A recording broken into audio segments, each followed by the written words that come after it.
క్రీస్తు ప్రశస్త నామంలో ఈ రాత్రి స్వప్రక్ష రాత్రి ప్రభు పాద సన్నిధిలో మనమందరము కూడుకుని యేసయ్య నామాన్ని ఘనపరచటానికి మహిమపరచటానికి దేవాది దేవుడు శ్రేష్టమైన సమయం ఇచ్చారు. అలాగే విశ్వాస వాక్కు అనే ఆధ్యాత్మిక కార్యక్రమాన్ని వీక్షించుచున్నటువంటి మా శ్రోతలైన మీకు అందరికీ కూడా హృదయపూర్వకమైన ప్రేమ వందనాలు. ఎలా ఉన్నారు? బాగున్నారా? తప్పక మీరు బాగుండాలని మానక మా ప్రార్థనలో మిమ్మల్ని మేము జ్ఞాపకము చేసుకుని ఉన్నాం. అలాగే తప్పక మీరు మాకు తెలియపరచుచున్నటువంటి ప్రార్థనా అంశాలు మానక ప్రతి ఉదయం మేము ప్రార్థన చేయుచున్నాం అనే విషయాన్ని మీకు తెలియపరుస్తున్నాం. మేము చేయుచున్న ప్రార్థన ద్వారా వ్యక్తిగతంగా మీ కుటుంబములలో, అలాగే మీ బిడ్డల యొక్క ఎడ్యుకేషన్ విషయంలో, అలాగే మీ వ్యాపారాల విషయంలో, మీరు చేసే సమస్త ప్రయత్నాల విషయంలో దేవుడే అద్భుతము చేయునుగాక. ఆమేన్. కాబట్టి దేవుని బిడ్డలారా, ఈ యొక్క ఆధ్యాత్మిక వర్తమానాలు మిమ్మల్ని ఎంతగానో ప్రోత్సాహపరుస్తున్నాయి, బలపరుస్తున్నాయని మేము విశ్వసిస్తూ మరి ఈ కార్యక్రమాలు ఆగకుండా నిరంతరము కొనసాగబడినట్లుగా మానక మీ ప్రార్థనలో జ్ఞాపకం చేసుకోవాలని ప్రభు పేరిట మీ అందరికీ కూడా నేను మనవి చేస్తూ ఉన్నా. దేవుని వాక్య ధ్యానమునకు సమయం అయింది. దేవుని వాక్యాన్ని ధ్యానం చేసుకుందాం. మీ బైబిల్ చేత పట్టుకొని శ్రద్ధగా కూర్చుని దేవుని మాటలు ఆలకించాలని ప్రభు పేరిట మీ అందరికీ కూడా నేను మనవి చేస్తున్నాను. దేవుడు ఏదైనా ఒక అద్భుతాన్ని మన జీవితంలో ప్రభువు చేయబోతున్నాడు. ఆమేన్. ఈరోజు ప్రసంగాంశముగా మంచి తండ్రిగా ఉన్న వ్యక్తి చేయవలసిన బాధ్యతలు ఏమిటి? పరిశుద్ధ గ్రంథమైన బైబిల్లో తండ్రికి చాలా పాత్ర ఉంది. ముందుగా దేవాది దేవుడే మనకు పరమ తండ్రిగా ఆయన ఉన్నాడు. మన పరమ తండ్రిగా ఉన్నాడు ఆయన. మన రెస్పాన్సిబిలిటీ, మన బాధ్యతను పరమ తండ్రిగా ఆయన స్వీకరించాడు. ఆయన తన బాధ్యతలు మన పట్ల ఆయన నిర్వర్తిస్తున్నాడు. రెండవది ఆధ్యాత్మిక తండ్రి. అంటే మనలను దేవునిలో నడిపించి వాక్యములో పెంచి ఆత్మీయంగా కని వాక్యముతో పెంచి ఏమండి ఆత్మీయ తండ్రిగా బాధ్యత ఏమిటంటే సరైన ఉపదేశము చేత విశ్వాసులను బిడ్డలు నడిపించాలి. వారు గాయాలు కట్టాలి, వారిని ఆదరించాలి, వారిని ఓదార్చాలి, వారి కొరకు ఏం చేయాలి? ప్రార్థన చేయాలి. ఇది ఆధ్యాత్మిక తండ్రికి ఉన్నటువంటి రెస్పాన్సిబిలిటీ, బాధ్యత. మూడవదిగా భౌతికమైన తండ్రులు, పిల్లలను కన్నా తండ్రులు, ఆ తండ్రిలో చేయవలసినటువంటి బాధ్యతల గురించి కొన్ని విషయాలు ఈ రాత్రి మనము ధ్యానం చేసుకుందాం. మొట్టమొదటిగా యోబు గ్రంథం 1వ అధ్యాయం 5వ వాక్యాన్ని మనం చూస్తే,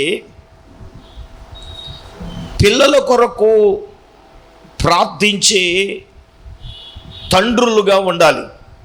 చూడండి యోబు ఏం చేస్తున్నాడో చదువుదాం. యోబు తన కుమారులు పాపము చేసి తమ హృదయములలో దేవునిని దూషింతురేమో అని వారిని పిలువనంపించి వారిని పవిత్రపరిచి అరుణోదయాన లేచి వారిలో ఒక్కొక్కని నిమిత్తము దహన బలు అర్పించుచూ వచ్చెను. యోబు నిత్యము అలాగూ చేయుచుండెను. దేవుని బిడ్డలారా, ప్రియ పరిశుద్ధాత్మ దేవుడు ఆయన తన వాక్యమును బట్టి నీతో, నాతో, మనందరితో కూడా మాట్లాడే విషయం ఏమిటంటే, మంచి తండ్రిగా మన బాధ్యత ఏంటంటే పిల్లల కోసం ఏం చేయాలి? ప్రార్థన చేయాలి. పిల్లల కోసం ఏం చేయాలండి? యోబు గారికి 7 కొడుకులు 3 కుమార్తెలు. మనం ఇద్దరిని భరించలేకపోతున్నాం. ఆయన మహానుభావుడు 7 ఎలా భరించాడు? ఏంటి తెగ ఆలోచించేస్తున్నావు ఏంటి? దేవునికి స్తోత్రం. అవును కదా, నువ్వు ఒక్కడిని భరించలేకపోతున్నావు. మనోడు 10 మందిని ఎలా భరించాడు నాకు అర్థం కాలేదు. అందులో 7 కొడుకులు 3 కూతుళ్ళు. మహానుభావుడు ఎలా భరించాడో తెలీదు. ఏమండే? అవును, మరి నిజమే. మరి యోబు గారు తన బిడ్డలు ఎక్కడ పాపము చేస్తారో, సైడ్ ట్రాక్లో ఎక్కడికి వెళ్ళిపోతారు అని తన బిడ్డల కోసం అరుణోదయాన లేచి, అంటే వేకువజామునే లేచి ప్రతిరోజు బిడ్డల కొరకు ఏం చేస్తున్నాడు? ప్రార్థన చేస్తూ ఉన్నాడు. దైవజనాంగమా, దేవుని బిడ్డలారా, దేవుడు మన మీద పెట్టిన బాధ్యతలో ఒక బాధ్యత ఏంటంటే వారి కొరకు ప్రార్థించవలసిన బాధ్యత. ఎందుకంటే మనము వారి మీద ప్రార్థించవలసిన బాధ్యతను దేవుడు మన మీద పెట్టాడు. వారి కొరకు మనము ప్రార్థించాలి, వారి కొరకు మనము రోధించాలి. చూడండి, ఈయన ఏం చేస్తున్నాడు? పిల్లలు ఎక్కడ తప్పు చేస్తారో, లేకపోతే దేవుని దూషిస్తారేమో, లేకపోతే దేవుని విడిచిపెట్టేస్తారేమో, లేదా దేవునికి వ్యతిరేకంగా ఉంటారేమో అని, ఎక్కడ ఉంటారు అని వారి కోసం ఏం చేస్తున్నాడట? చెప్పండి, ప్రార్థన చేస్తున్నాడు.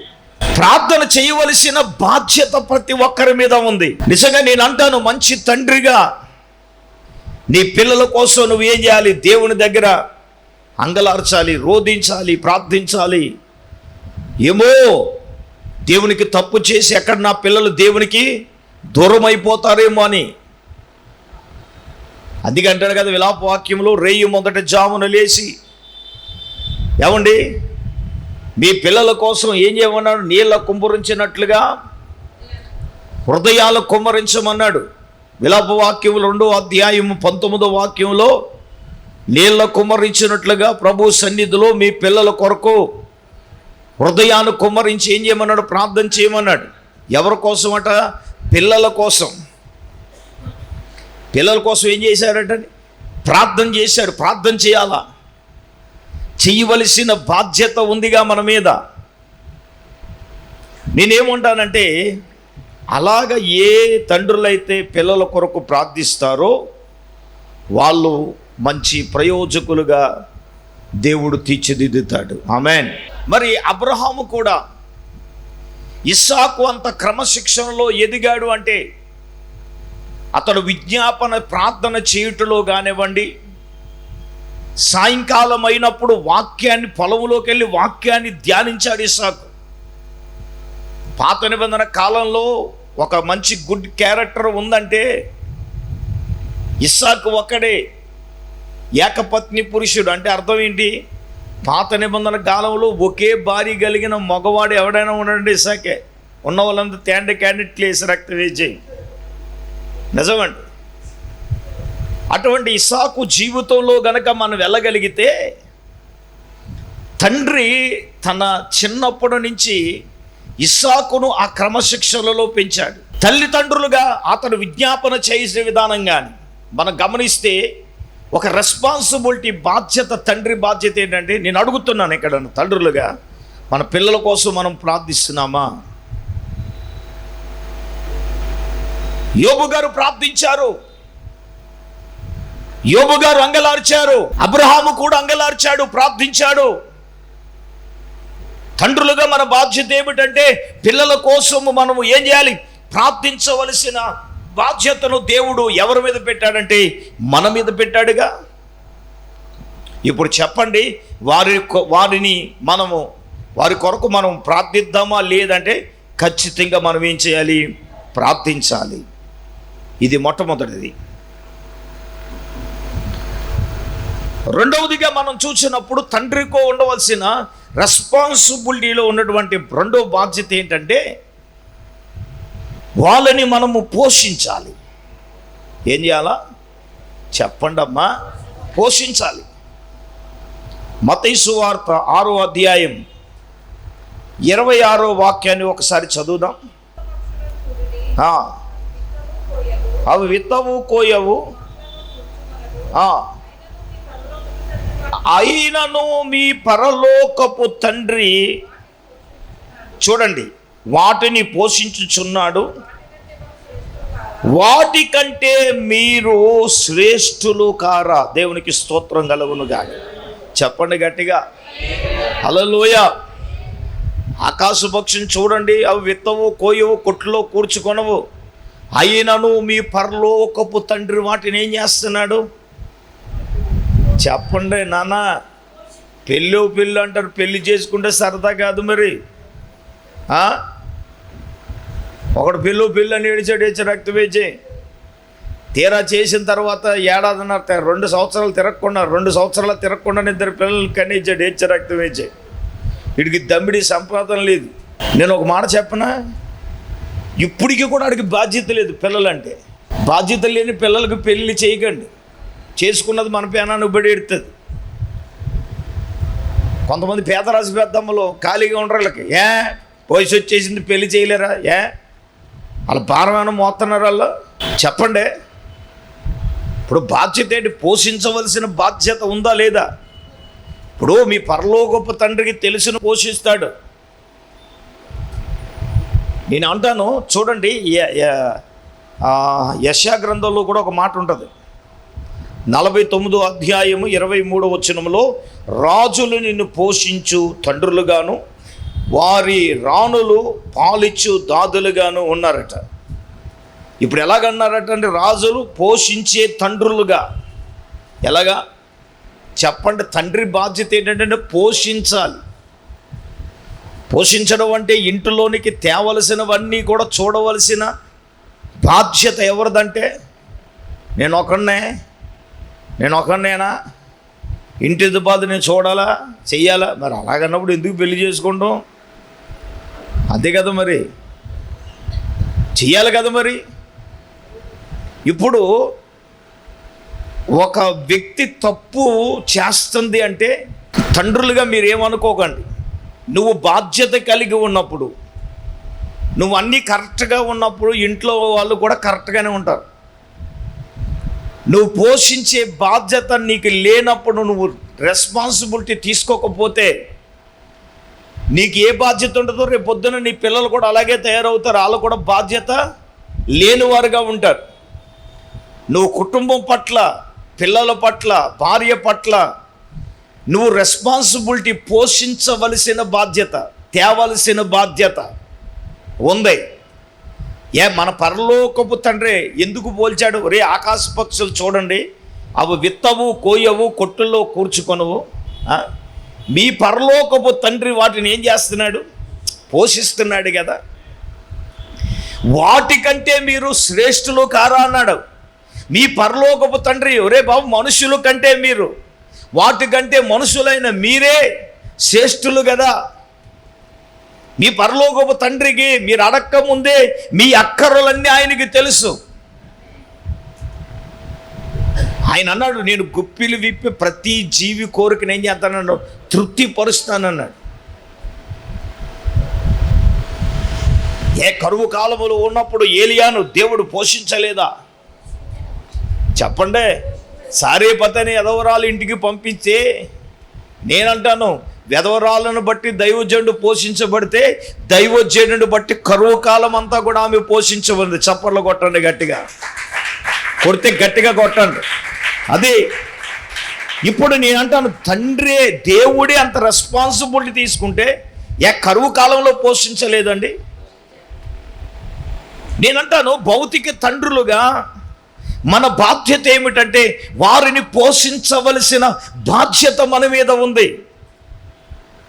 కొంతమంది బాధ్యత లేని వ్యక్తులుగా ఉంటున్నారు. తేరండి,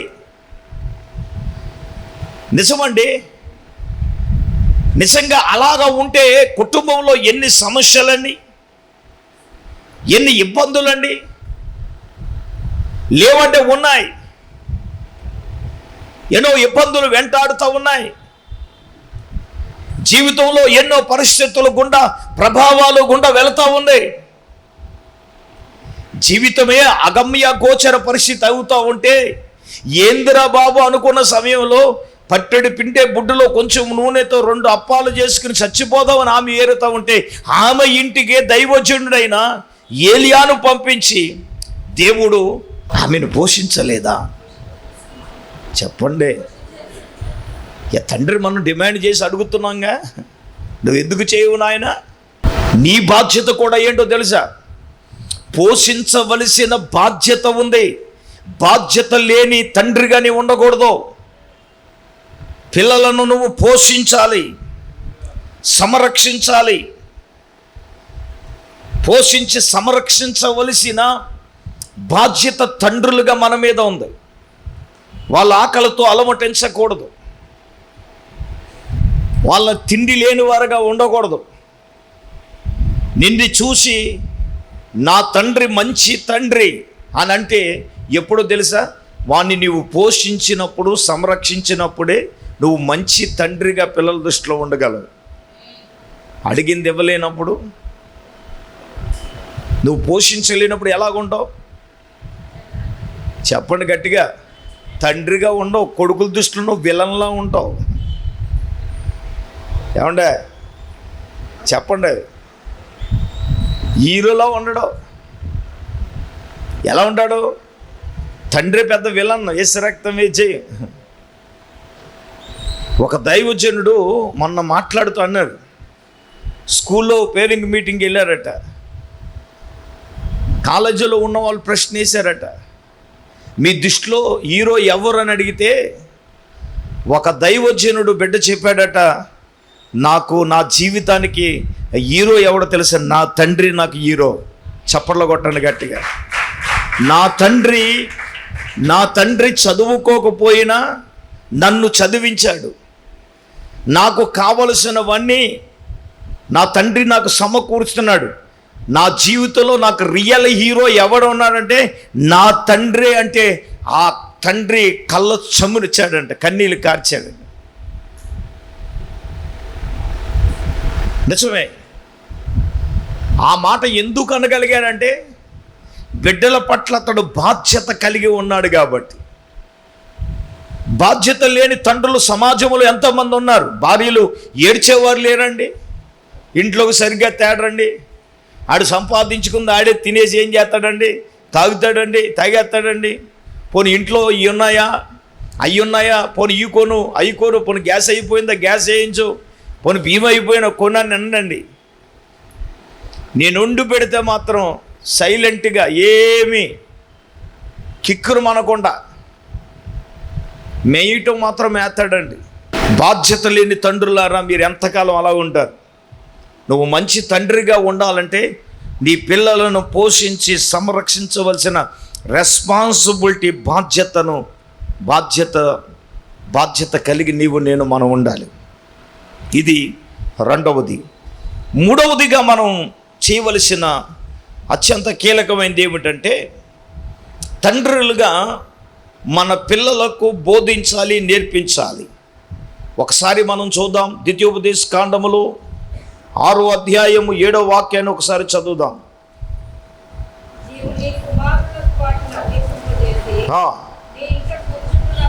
నీ ఇంట కూర్చున్నప్పుడు, లేచినప్పుడు,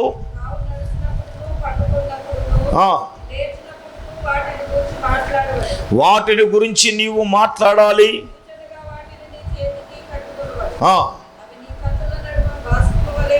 ఉండాలి.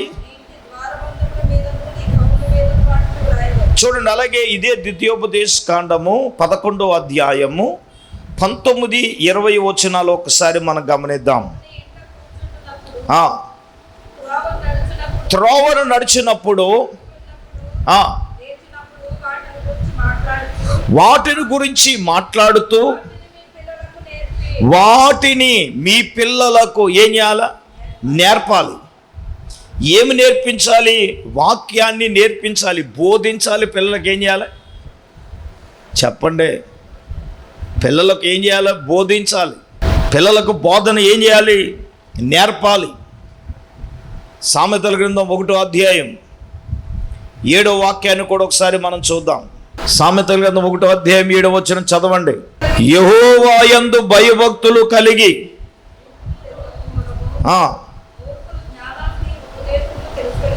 ఓకే, నా కుమారుడా నీ తండ్రి ఉపదేశమును నువ్వేం చేయాలి? చూడండి, తండ్రి యొక్క ఉపదేశాన్ని ఏం చేయాలా? ఆలకించాలి, ఆలకించాలి, ఆలకించాలి. తండ్రిలో బోధించాలి. పిల్లలకి దేవుని వాక్యాన్ని ఏం చేయాలండి? నేర్పించవలసిన బాధ్యత ఉంది. బాధ్యత లేని వారుగా ఉండకూడదు, బోధించాలి వారికి. ముందు నువ్వు కూర్చున్నప్పుడు లేచినప్పుడు దేని గురించి మాట్లాడాలంటే నువ్వు వాక్యం గురించే మాట్లాడమని చెప్తుంది. పిల్లలకు చిన్నప్పుడు ఏమి నేర్పుతావో అదే వాళ్ళకి అలవాటు అవుతుంది. వాక్యం చదవడం నేర్పే మా అమ్మమ్మ చాలా కఠినంగా ఉండేది. వాక్యం చదివితే కానీ టిఫిన్ పెట్టేది కాదు చిన్నప్పుడు. ఒక రోజున ఏదో పనిలో ఉంది, నేను టకటక వాక్యం చదివేశాను. ఎరా వాక్యం చదవా? చదివేశాను. ఎన్నో కీర్తన చదివాను? 117 కీర్తన చదివాను అన్నాను. 117 కీర్తన ఎన్ని వచనాలు చెప్పండి? ఒరే 117 కాదు 119 చదవమంది. సచ్చింది గొర్రె. పీటేసి కూర్చుంది, మరి దాటించడానికి సరిపోదు. రాని పీటేసి కూర్చుంది. ఇంకా 175 వచనాలు చదివితే కానీ టిఫిన్ పెట్టలే. ఆవిడ తెల్లలు గట్టలేసే వాక్యం చదివేది. మళ్ళీ ముఖం కడుక్కున్న తర్వాత 3 అధ్యాయాలు చదవకుండా ఎప్పుడు వెళ్ళేది కాదు. అంత ఆవిడ డిసిప్లిన్ వేరు. అర్థమవుతుందా? మనమా మొహం కడుక్కునే వెంటనే పడిపోవాలి కడుపులోకి, వేసి రక్తం వేసే. అంత కఠినంగా ఉండేది. ఆ చిన్నప్పుడు చదివిన వాక్యం నేను సేవకు వచ్చినప్పుడు సేవకి చాలా ఉపయోగపడింది అన్నమాట. ఏమండి, సేవలో చాలా ఉపయోగపడింది. దేవుని వాక్యము నేను సేవలోకి వచ్చినప్పుడు చాలా ఉపయోగపడింది అన్నమాట. దేవుని వాక్యం సేవలోకి వచ్చినప్పుడు చాలా ఉపయోగపడింది. ఆ వాక్యాన్ని ధ్యానించినప్పుడు. ఈరోజు దైవ జనాంగమా, పరిశుద్ధాత్మ దేవుడు తన వాక్యాన్ని బట్టి నీతో నాతో మనందరితో కూడా ఆయన మాట్లాడే మాట ఏమిటంటే, పిల్లలకు దేవుని వాక్యాన్ని మనం ఏం చేయాలంటే మనకు వారు బోధించే వరకు మనం ఏం చేయాలని నేర్పించాలి. బాబు వాక్యం ఇలా చెప్తుంది, మనం ఎలా ఉండాలి, వాక్యానికి వ్యతిరేకంగా మనం ఏమీ చేయకూడదు, వాక్యం ఏమి చెప్తుందో మనం అదే చేయాలి, వాక్యం ఎలా ఉండమంటే అలాగే మనం ఉండాలి అనేది మనం ఏం చేయాలో తెలుసా? దానిని మన పిల్లలకు మనము నేర్పవలసిన బాధ్యత, నేర్పించవలసిన బాధ్యత నీ మీద, నా మీద, మనందరి మీద ఉంది. దేవునికి స్తోత్రం కలుగునుగాక. దైవజనాంగమా, దేవుని బిడ్డలారా, ప్రియ పరిశుద్ధాత్మ దేవుడు ఈ సమయంలో దేవుని వాక్యాన్ని బట్టి నీతోనూ నాతోనూ మనందరితో కూడా ప్రభువు మాట్లాడుతూ ఉన్నాడు. మంచి తండ్రులుగా మన రెస్పాన్సిబిలిటీ, మన బాధ్యత ఏమిటంటే బోధించాలి. వారికి ఏం చేయాలి? ఇక్కడ అన్నాడు, నువ్వు కూర్చున్నప్పుడు, త్రోవ నడిచినప్పుడు అండ్ త్రోవలో వెళుతున్నప్పుడు అట నువ్వు దేని గురించి నీ పిల్లలకు నేర్పాలంటే దేవుని వాక్యము గురించి వారికి ఏం చేయాలి? నేర్పించాలి. వాక్యం గురించి. ఇప్పుడు చదవరంటాడు, ఎక్కడ చదువుతారు? చిన్నప్పటి నుంచి చదివితేనే కదా వచ్చేది. చదవాలి, వాక్యం చదవాలి. చాలా సందర్భాల్లో చెప్పాను, జీవితాంతకాలం ఒక వ్యక్తి దేవుని వాక్యాన్ని ఏం చేయాలి? చదవవలసిన రెస్పాన్సిబిలిటీ, చదవవలసిన బాధ్యత ప్రతి ఒక్కరి మీద ఉంది. వాక్యాన్ని ఏం చేయాలి? చదవాలి కదా, బోధించాలి కదా, నేర్పించాలి కదా. దైవజనాంగమా, దేవుని బిడ్డలారా, పరిశుద్ధాత్మ దేవుడు ఈ రాత్రి ఆయన తన వాక్యమును బట్టి నీతో నాతో మనందరితో కూడా మాట్లాడే విషయం ఏమిటంటే, మూడవదిగా మన పిల్లలకు దేవుని వాక్యమును బోధించాలి, నేర్పించాలి. తర్వాత నాలుగవదిగా మనం చూసినప్పుడు ఎఫెసీయులకు రాసిన పత్రిక 6వ అధ్యాయం 4వ వాక్యాన్ని చదువుదాం. తండ్రులారా మీ పిల్లలకు కోపము రేక ప్రభువు యొక్క శిక్షణలోను బోధలోను వారిని ఏం చేయాలి? పెంచాలి. నాలుగవదిగా తల్లిదండ్రులుగా క్రమశిక్షణలో ఎక్కడ పెంచాలి? తండ్రులారా మీ పిల్లలకు ఏమి రేపక, కోపము రేపక ప్రభు యొక్క శిక్షణలోను బోధనలోను వారిని ఏం చేయాలి? చెప్పండి. ప్రభు యొక్క బోధనలో శిక్షణలో ఏం చేయాలి? వారిని పెంచాలి. ఎవరిని పెంచాలి అంటే పిల్లలను క్రమశిక్షణలో బోధనలోను శిక్షణలోను పెంచవలసిన బాధ్యత. అవునండి, క్రమశిక్షణ అనేది ఖచ్చితంగా కావాలి. క్రమశిక్షణ లేకపోతే, క్రమము లేకపోతే అలా అంటారు, మొక్కై వంగనదై మానై వంగుతుందా. ఇప్పుడు పిల్లలను క్రమశిక్షణలో వారు చిన్నప్పటి నుంచి క్రమశిక్షణ లేకపోతే, నేను ఇలాగంటానని కాదు, పిల్లలకి చాలామంది గారాబం పెట్టేస్తారు. నువ్వు చిన్నప్పుడు గారాబం పెడితే పెద్ద ఎదిగిన తర్వాత అదే గారాబం అయిపోద్ది. బుజ్జికొన్న బుజ్జి, దేవునికి స్తోత్రం. ముందు బుజ్జికొండలాగే ఉంటాడు, మాట వినకపోతే గజ్జికొండలా తయారవుతాడు. ఏసు రక్తం వేచి అదవుతుందండి. నేనేమంటానంటే మనము ప్రేమించొద్దని వాక్యం చెప్పడం, నువ్వు ప్రేమించాలి. ఒక డిసిప్లిన్, క్రమశిక్షణ అనేది అంటే ఇక్కడ ఏం చెప్తున్నాడు? ప్రభు యొక్క శిక్షలోను బోధలో. క్రమశిక్షణ అంటే ఏంటి? ప్రభువును చూపిస్తావు. అక్కడ ఏముందండి? ప్రభు యొక్క శిక్షలలోను, తర్వాత ఎందులోనండి? బోధలోను. నానా జీవితంలో క్రమం లేకపోతే ఏమవుతుంది? అక్రమం అవుతుంది. ముందుగా తల్లిదండ్రులకు మన క్రమం ఉంటే బిడ్డల క్రమం వస్తుంది. మనకే క్రమం లేకపోతే, నీ జీవితమే సరిగ్గా లేకపోతే, నీ బ్రతుకే సరిగ్గా లేకపోతే, నువ్వే సరిగ్గా నడవకపోతే, నువ్వు అలా నడు ఎలా నడు అంటే ఎవరు నడుతాడు?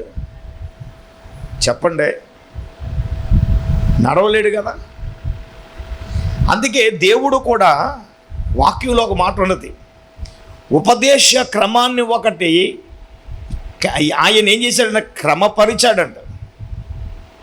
ఉపదేశ క్రమాన్ని ఏం చేశాడంట? ఉపదేశ క్రమాన్ని ఏం చేశాడటండి? ఆ దేవుడు ఉపదేశ క్రమాన్ని సంఘానికి ఆయన నేర్పించాడు. ఉపదేశ క్రమములో సంఘాన్ని ఏం చేయాలా చెప్పండి? ఉపదేశ క్రమంలో సంఘాన్ని ఏం చేయాలి? పెంచాలి ఆధ్యాత్మికంగా. అవునండి, ఆ బాధ్యత దేవుని వాక్యమును బట్టి సేవకునిగా నేను మీకు చెప్పే మాట ఏమిటంటే, క్రమము లేకపోతే జీవితం ఏమవుతుంది? అక్రమం అవుతుంది. నేను అంటాను, మన మాట క్రమంగా ఉండాలి, మనము చేసే పనులు క్రమంగా ఉండాలి, జీవించే జీవితం క్రమంగా ఉండాలి, నడవడికి ఎలాగ ఉండాలి? క్రమంగా ఉండాలి, బ్రతుకు ఎలాగ ఉండాలి? క్రమంగా ఉండాలి. లేకపోతే క్రమం లేకపోతే ప్రభు ఏమంటాడు? అక్రమము చేయవారా నా యొద్ద నుండి పొమ్మని అంటాడు కదా. క్రమము లేని జీవితం, నీ జీవితం అది అక్రమాలకు దారి తీస్తుందిగా. దైవ లేఖనము గట్టిగా మనను ఆజ్ఞాపించేది, గట్టిగా మనకు చెప్పేది ఏమిటంటే, నువ్వు క్రమమైన జీవితాన్ని నీ జీవితంలో నువ్వు కలిగి ఉండకపోతే నీ జీవితంలో పిల్లలు నష్టపోతారు. అందుకే ప్రభు యొక్క శిక్షణలో, క్రమశిక్షణలో నువ్వు పెంచవలసిన రెస్పాన్సిబిలిటీ, బాధ్యత నీ మీద, నా మీద, మనందరి మీద ఉన్నదనే విషయాన్ని ప్రభులు వారు జ్ఞాపకం చేస్తూ ఉన్నారు. దైవజనాంగమా, ఈరోజు క్రమశిక్షణ లేకపోతే దేవుడు కూడా ఏం కోరుకుంటాడు చెప్తాను వినండి. క్రమాన్ని కోరుకుంటాడు. చెప్పండి, ఏం కోరుకుంటాడు? చెప్పండి గట్టిగా. మనం ఏ క్రమం అని తెలుసా? ఉపదేశ క్రమం. అందరూ చెప్పండి ఏంటి? ఉపదేశ క్రమములో సంఘము, ఆయన బిడ్డలమైన మనము ఎదగాలని తండ్రి కోరుకుంటాడు. ఈ రోజున సంఘాల్లో సేవకుడు ఏం చేయాలి? బోధించాలి. ఉపదేశం, ప్రభు బోధే ఉపదేశం, అంతే కదా. ప్రభు వాక్యమే ఉపదేశం. ఆ ఉపదేశ క్రమములో మనం ఏం చేయాలి? ఎంతమంది ఉపదేశ క్రమంలో నడుపుతున్నారు? ఎంతమంది ఉపదేశ క్రమానికి వారి జీవితాలు అప్పగించుకున్నారు? ఉపదేశ క్రమములో సంఘము ఎదగడానికి, ఆధ్యాత్మికంగా ఎదగడానికి, ఆధ్యాత్మికంగా బలపడడానికి, ఆధ్యాత్మికంగా ఉపదేశ క్రమాన్ని మన జీవితాలలో మనము కలిగి ఉండడానికి, సంసిద్ధత కలిగి ఉండడానికి పౌలు చెప్తాడు, ఉపదేశ క్రమానికి మీ జీవితాలు అప్పగించుకోండి అన్నాడు. నేనంటాను, మనలో ఏముండాలి? ఉపదేశ క్రమం ఉండాలి. మన పిల్లలలో కూడా అదే ఉపదేశ క్రమం. ఉపదేశ క్రమం అంటే వాక్య క్రమం. వాక్యము ఎలా చెప్పుతుందో అలాగే చెయ్యాలి. వాక్యము ఎలా జీవించమందో అలాగే జీవించాలి. ఎంతమంది జీవిస్తున్నారండి? ఉపదేశ క్రమానికి అప్పగించుకునే వాళ్ళు ఎంతమంది ఉన్నారు? ఈరోజు ఆధ్యాత్మికంగా మనం కట్టబడకపోతే మన జీవితాలు కట్టుకోకపోతే, ఉపదేశ క్రమానికి మన జీవితాలు అప్పగించుకోకపోతే ఒకసారి మన జీవితాలు ఎట్లాగుంటాయో ఒకసారి ఆలోచించండి. అదే ఉపదేశ క్రమం మన పిల్లల్లో ఉంటే గొప్పవారుగా మారాలి. Amen, amen, amen. Praise the Lord. అది మీ పిల్లలైనా, నా పిల్లలైనా, ఎవరి పిల్లలైనా, ఇందులో మా పిల్లలని మినాయింపు లేదు, మీ పిల్లలని మినాయింపు లేదు, దేవునికి ఎవరని మినాయింపు లేదు. మార్చుకోకపోతే, జీవితం మార్చుకోకపోతే, పిల్లలారా, ఉపదేశ క్రమానికి మీ జీవితాలు మీరు అప్పగించుకోకపోతే మీరు ప్రయోజకులు కాలేరు. మీరు ప్రయోజకులుగా కావాలి అంటే, మీకు ఉన్నతమైన భవిష్యత్తు కావాలి అంటే, ఉన్నతంగా మీరు ఉండాలి అంటే ఖచ్చితంగా ఉపదేశ క్రమానికి ఖచ్చితంగా మీ జీవితాలు దేవునికి అప్పగించుకోండి. రెండవదిగా దేవుని బిడ్డలారా, ఏ క్రమము అంటే సేవా క్రమం. అంటే సేవా క్రమం ఏంటంటే దేవుని మందిరములో జరగవలసిన సేవ క్రమముగా జరగాలి. ఇప్పుడు ఉపవాస ప్రార్థన ఉంది.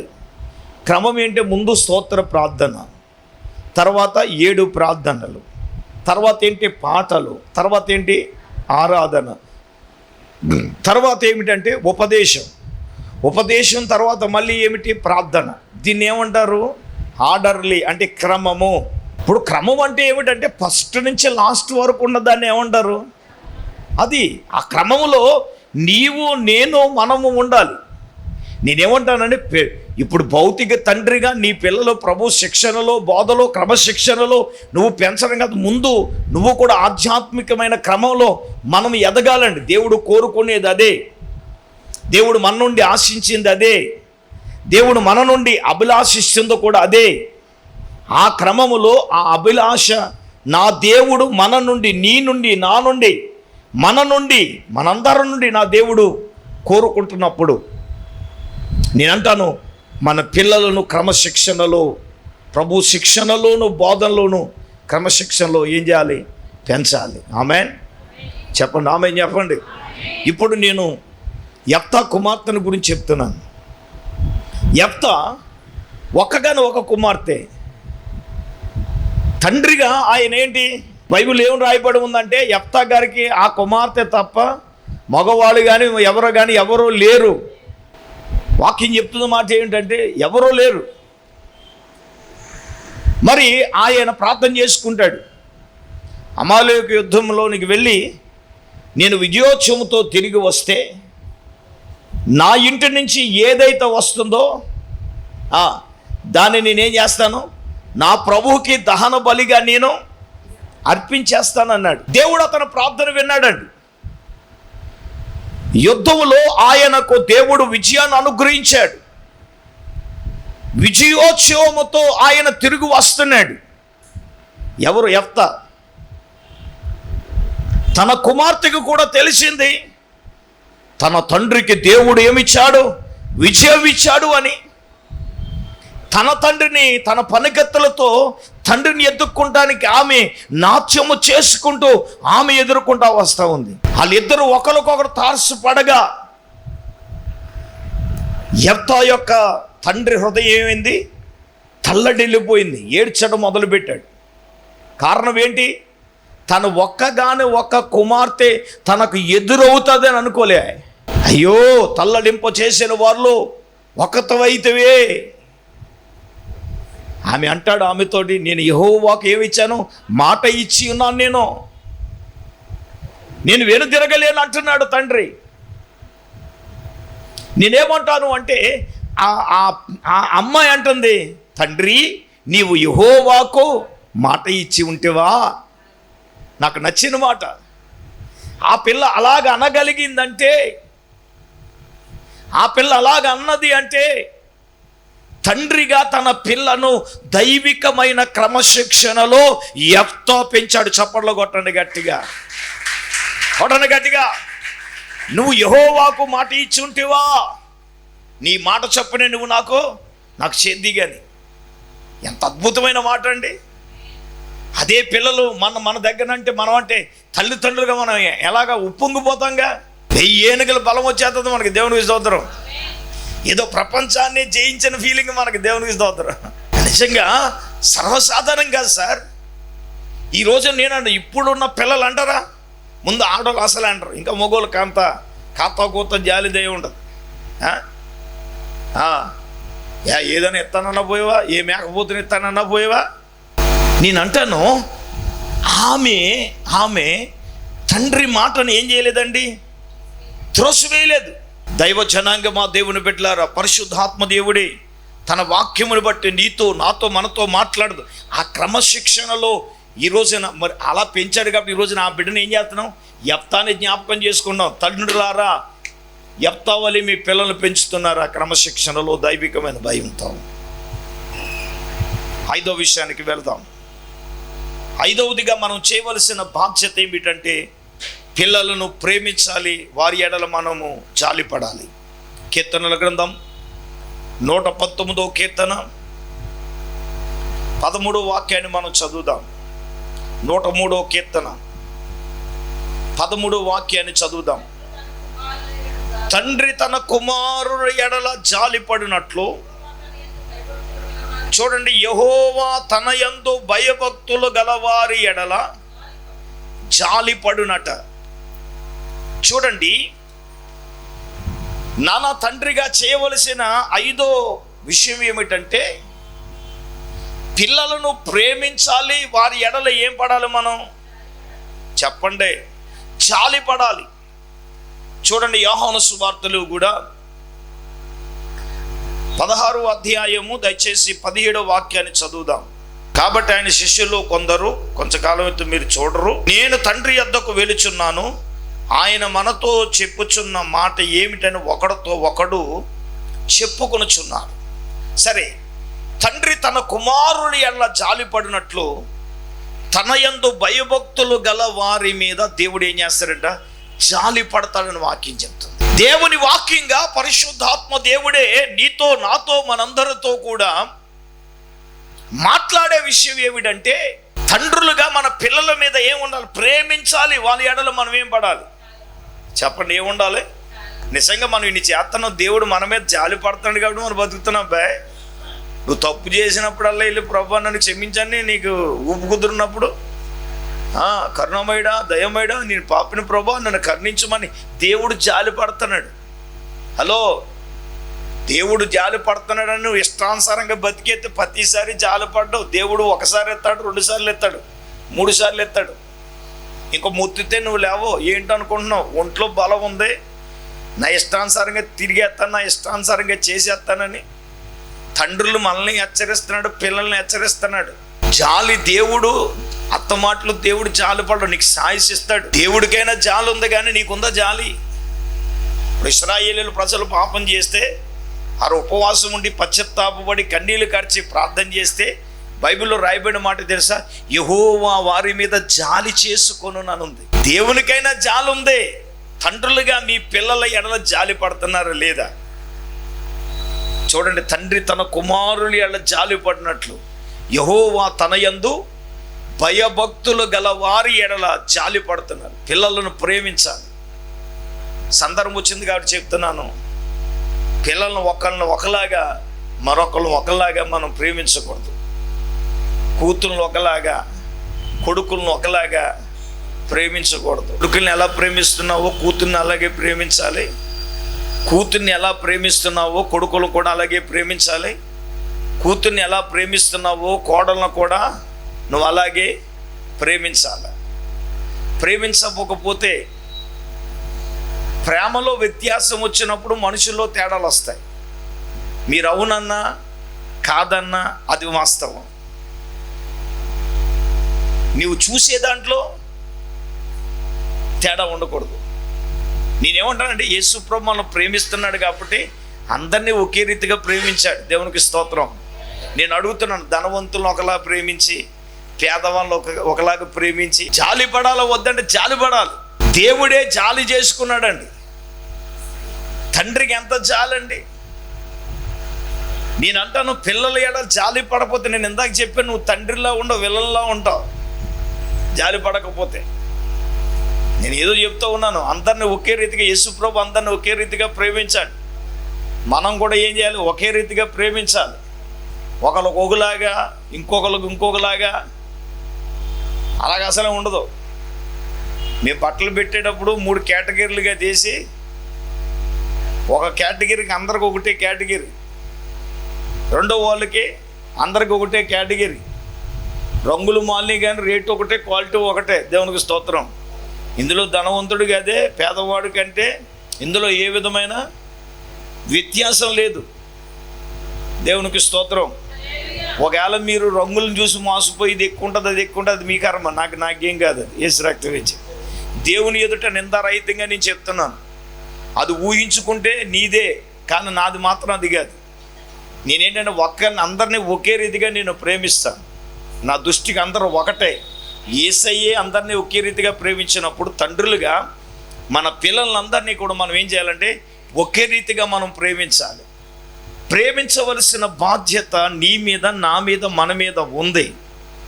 వారి మీద మనం ఏం చేయాలి నాన్న? జాలి పడాలి నాన్న. కఠినాత్ములుగా ఉండకూడదు. వాళ్ళ మీద మనం జాలి చేసుకోవాలి. జాలి పడకపోతే చాలా దెబ్బలు, చాలా పరిస్థితులు వేరుగా ఉంటాయి. నేనేమంటానంటే, ఈ ప్రేమలో వ్యత్యాసం చేసినప్పుడు అన్నదమ్ముల మధ్యలో గొడవలు వస్తున్నాయి. మీరు ఏమైనా అనుకోండి, వాక్యం వచ్చింది కాబట్టి చెప్తున్నాను. అప్పజెల్లుల్లో కూడా చెప్పండి. అవునండి. ఎందుకు? నువ్వు ఒకలాగా ప్రేమించి ఇంకోలా ప్రేమిస్తే నన్ను వ్యత్యాసం వస్తుంది రాదా? నువ్వు ప్రేమిస్తే ఒకేలాగా ప్రేమించు. జాలి పడితే ఒకే రాగా నువ్వు జాలిపడు. నువ్వు వ్యత్యాసం ఎప్పుడైతే చూపించవో నీకు సమస్యలేమీ రావు. మనం ఆ విధంగా మనం చేయాలి. ఎన్నైనా 5 ఆరవదిగా మనం చూచినప్పుడు మనం ఏం చేయాలి అంటే, తండ్రిగా మన బాధ్యత. చూడండి, లూకాసు వార్త 15వ అధ్యాయము, తప్పిపోయిన కుమారుడు 20 నుంచి 27 వచనాలు గమనిస్తే, తప్పులను క్షమించి సరిదిద్దే విధానం మనకు తెలుసు. నేను చెప్పేస్తాను. చిన్న కుమారుడు ఏం చేశాడు? తండ్రితో దెబ్బలాడి ఆస్తిని పట్టుకుని పోయి దుర్వ్యాపారము చేసి డబ్బునంతా కూడా పోగొట్టుకున్నాడు. బెల్లం దగ్గర చీమలు చేరినట్లుగా డబ్బులుంటే స్నేహితులు కాదు, మనకు చుట్టాలు ఎక్కువే. చెప్పండి, స్నేహితులు ఎక్కువే. అదే డబ్బు లేకపోతే, సరిగ్గా ఉండటానికి ఇల్లు లేకపోతే ఎవడన్నా వస్తాడా చుట్టం? చెప్పండి, గుమ్మంలో నుంచి టాటా బాబాయ్ అని వెళ్ళిపోతాడు. ఈ డబ్బొట్టుకి వెళ్ళి దుర్వ్యాపారము చేసి ఇష్టానుసారంగా చేసి, ఏమండి, ఎలా పడితే అలా చేసి, ఎలా పడితే అలా జీవించేసి మొత్తం సర్వము ఏం చేశాడు? పాడు చేసేసుకున్నాడు. నేను అడుగుతున్నాను, డబ్బంతా అయిపోయిందండి. ఎవడైనా వాడి మీద జాలి పడ్డాడంటే, ఏమంటే డబ్బంతా అయిపోయిన తర్వాత, అమ్మ దీవెన కుమారి అన్ని మీద ఎవడైనా జాలి పడ్డాడు చెప్పండి. ఒరే ఫ్రెండ్, ఏమీ లేదురా, నీ బ్యాన్ తెచ్చిపెట్టాడా? గ్రేజు పెట్టాడా? ఏం పెట్టలేదు. పిచ్చిదనా, నీ దగ్గర ఉన్నప్పుడు ఉంటారు, అరుగులు అరిగిపోతాయి కానీ వాళ్ళు ఎల్లరు రక్తం వేచి. అవును, మరి మంచి గుమ్మలాడుతుంది, వేసి రక్తమే కూర వాసన వస్తుంది. ఎలాగెళ్తుంది మరి? నువ్వు అర్థం చేసుకోవాలి. మరి ఆవిడ వెళ్ళట్లేదంటే ఇంక పెట్టిదాకా వెళ్తుంది. హెచ్చ రక్తవేద్యం అర్థం చేసుకో. దానికి పెట్టకుండా నువ్వు తిన్నావంటే నీకు అరగదు. మరి చూసుకో. మరి ఇప్పుడు అంతా పోయిందండి. ఎవడైనా ఆడికి పెట్టాడా చెప్పండి? ఎవడు పెట్టలేదు కాబట్టి అబ్బాయి ఎక్కడికి వెళ్ళాడు? పందుల దగ్గరికి వెళ్ళాడు పొట్టు తిందామని. పందులు కూడా తినకపోతే ఇడికి బుద్ధి వచ్చింది. అప్పుడు కానీ బుద్ధి రాలేదు యేసు రక్తమే. కొంతమందికి ఎంత జరిగినా బుద్ధి రాదు యేసు రక్తమే. బైబిల్లో రాయబడిన మాట ఏంటంటే, ఆడికి బుద్ధి వచ్చినప్పుడు, ఆమేన్, ఏం వచ్చినప్పుడు? బుద్ధి వచ్చినప్పుడు తిరిగి వచ్చాడు. ఆడేమంటాడంటే, సరే ఇటువంటి నీచమైన బతుకు బతికేదానికంటే నేను మా ఇంటికి వెళ్ళిపోతాను. మా కూలివాడిగా కూలి వాళ్ళు ఒక్కడగానే నేను వెళ్ళాడు. అలా వెళ్ళగానే తండ్రి మనసు ఏంటో తెలుసా? చెప్పండి, తండ్రి మనసు ఏంటో తెలుసా? ఎరా, నేనైతే అంటాను ఆస్తట్టుకుని వెళ్ళిపో, ఇప్పుడు ఎవడ ముఖం చుత్తకొచ్చారో నువ్వు. కానీ ఆ తండ్రి అలాగే అన్నాడు అబ్బాయి? అనలేదు. తప్పిపోయి నా తండ్రి బుద్ధి వచ్చి తిరిగి వచ్చాడు. నేనైతే నేనైతే గుమ్మం నుంచి బయటికి గెంటేస్తానండి యేసు రక్తం వేచి. మరి ఆ తండ్రి అలా చేయలేదు. అంత పని చేసినా తండ్రి ఆయన మీద ఏం పడ్డాడండి? జాలి పడ్డాడా లేదా? తన తప్పును సరిదిద్దుకుని, రేయ్ నా కొడుకు తప్పిపోయి తిరిగి వచ్చాడు రా, ఆడికి వస్త్రాలు మార్చేశాడు, ఏమన్నా ఉంగరాలు ఆడి స్థానం. ఇంకా నిజంగా నేనేమన్నా తండ్రి ప్రేమ అంటే అది. ఏమండి, తప్పు చేసినప్పుడు నువ్వేం చేయాలా? నువ్వు క్షమించి సరిదిద్దాలి.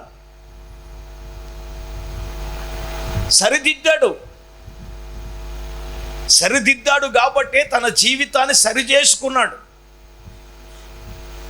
నువ్వు క్షమించకపోతే ఆడు తప్పు సరవ్వదు. కొంతమందికి క్షమించామంటారు కానీ అప్పుడప్పుడు ఏం చేస్తారు? వాళ్ళకి తుమ్మకర బయట పడుతూ ఉంటుంది, జ్ఞాపకం చేస్తూ ఉంటాడు. గో నువ్వు పాలనప్పుడు అలా చేయొచ్చు, లేకపోతే నా బతుకు బాగుండేది. మరి క్షమించేసిన తర్వాత మరి అత్తమాటలు నువ్వు జ్ఞాపకం చేయడం ఏంటి? క్షమించడం అంటే నువ్వు చేసింది అక్కడితో ఏం చేయాలా? మరి అలాగే యేసుబాబు కూడా మనల్ని నువ్వు అన్నప్పుడు ఇలా చేసావు అలా చేసావు అని అత్తమాటలు అంటాడా? ఆయన క్షమించేసి మన పాపములని ఏం చేశాడు? వీపు వెనకకి విసిరేశాడు. క్షమించిన తర్వాత మళ్ళీ ఆయన ఏం చేశాడు? ఇంక పాపాలైనా జ్ఞాపకం చేసుకోడు, జ్ఞాపకాలకు రావయి. క్షమించడం అంటే మర్చిపోవటం. తప్పుదాలను నువ్వు క్షమించిన తర్వాత మళ్ళీ మాటకి ఏం చేయకూడదు? ఎత్తకూడదు. ఎత్తితే ఏమవుతుంది? అక్కడ కోపం వచ్చేస్తుంది. హెచ్చ రక్తమే చేయి. కోపం అవుతాడు ఏం చేస్తాడు? అక్కడ రోకల పండు తెచ్చిగా వేసేసాడు హెచ్చ రక్తమే చేయి. మరి వేయడం మరి నువ్వు అన్న మాట నువ్వు ఎప్పుడో క్షమించేసావు కదండి, నువ్వు అత్తమాటలు గాయంగా రేపితే ఏం చేస్తాడు? మరి ఇటువంటి సందర్భాలు లేవంటే ఉన్నాయి. నేనంటాను, తప్పుపోయిన కుమారుని తండ్రి క్షమించినట్లుగా మనం క్షమించి వారిని ఏం చేయాలి? సరిదిద్దవలసిన బాధ్యత, రెస్పాన్సిబిలిటీ మన మీద ఉంది. ఆమేన్. Praise the lord. గట్టిగా చేతులెత్తి స్తోత్రం చెప్పండి. హల్లెలూయా. చివరిది 7వదిగా ఈ మాట చెప్పి నేను ముగిస్తాను. లూకాసు వార్త 2వ అధ్యాయం 24వ వచనములో తల్లిదండ్రులుగా మన పిల్లలను ప్రభువుకి ప్రతిష్ఠించాలి. 2వ అధ్యాయం 24వ వచనాన్ని ఒకసారి మనం చూస్తే చూడండి, 22 నుంచి. మోషే ధర్మశాస్త్రము చొప్పున వారు తమను శుద్ధి చేసుకుని దినములు గడిచినప్పుడు ఆ మగ పిల్లలను ప్రభువునకు ప్రతిష్ఠిత చేయబడవలనని ప్రభువు ధర్మశాస్త్రమందు రాయబడినట్లుగా ఆయనను ప్రభువునకు ప్రతిష్ఠించాలి. గమనించండి, మనము చేయవలసిన బాధ్యత ఏమిటంటే తల్లిదండ్రులుగా మన పిల్లలను ప్రభువుకు ప్రతిష్ఠించాలి. ఏం చేయాలా చెప్పండి? తొలుచూడు పుట్టిన ప్రతి వాణ్ణి కూడా ఇశ్రాయేలీయుని దేవునికి ప్రతిష్ఠిత అవ్వాలి, ప్రతిష్ఠించాలి.